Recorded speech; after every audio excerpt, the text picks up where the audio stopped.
Bonjour et bienvenue dans le top 5 de l'actualité de ce vendredi 30 avril 2021. Nous commençons avec les émeutes. La commission d'enquête sera créée plus d'un mois après les émeutes ayant coûté la vie à 13 personnes et plongé le Sénégal. Le gouvernement avait annoncé la mise en place d'une commission d'enquête indépendante et impartiale pour rétablir toute la vérité dans une dynamique de paix et d'apaisement. Cette commission aura pour mission de déterminer la présence de forces occultes lors des manifestations et de faire la lumière sur la mort des 13 manifestants. Si aucune échéance n'a pour l'heure été communiquée, des avancées ont été notées dans le travail mené par le gouvernement. La révélation est faite hier par le porte-parole du gouvernement, Oumar Gueye. Je vous assure que la commission d'enquête sur les dernières violentes manifestations sera mise sur pied. Le gouvernement y travaille. Les termes de référence sont en préparation. Cette commission verra le jour, a-t-il indiqué. Suppression du parrainage, le Sénégal rectifie la CEDEAO 24 heures après la sortie de la CEDEAO demandant au Sénégal de supprimer la loi sur le parrainage. Le porte-parole du gouvernement réplique: le parrainage est conforme à notre constitution, recadre Oumar Gueye.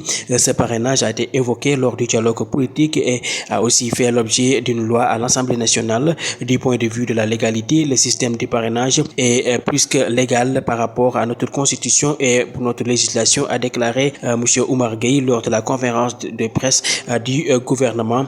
Même dans de cloche chez Ismaël Madior Fall, dans une longue contribution publiée dans le quotidien national Le Soleil, l'ex-garde des Sceaux renvoie les juges de la CEDEAO à revoir leur copie dans cette affaire du parrainage. La Cour évoque une possible violation des droits de l'homme, le droit de participation électorale lors des futurs scrutins. Parlons du pétrole et gaz. Diom alerte sur les menaces qui guettent le Sénégal. Le nouveau patron de la police nationale a été installé hier par le ministre de l'Intérieur.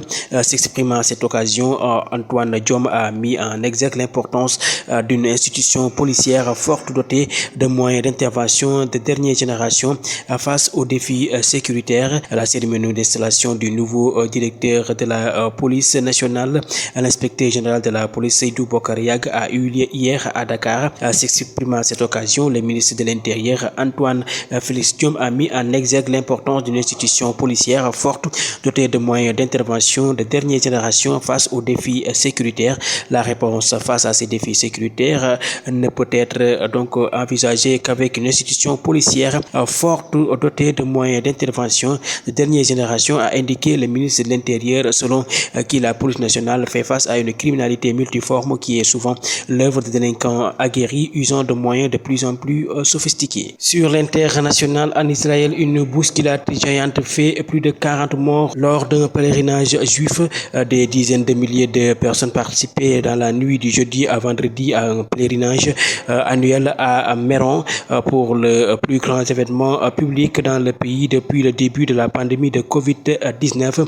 Le plus grand rassemblement en Israël depuis le début de la pandémie qui a tourné à vendredi 30 avril au cauchemar lorsqu'une bousculade géante a fait au moins 44 morts lors d'un pèlerinage juif orthodoxe au mont Méron dans le nord du pays. Sport pour terminer, le tirage au sort des quarts et demi-finales de la Coupe CAF édition 2021 a eu lieu ce vendredi au Caire, effectué par la légende Abdoulaye Traoré. Ce matin, le Malien a plutôt épargné le Jaraaf de Dakar qui a obtenu un tirage favorable au moins sur le papier. Leader de son groupe à l'issue des phases de poule de cette compétition, le Jaraaf de Dakar est désormais fixé sur son sort pour le prochain tour.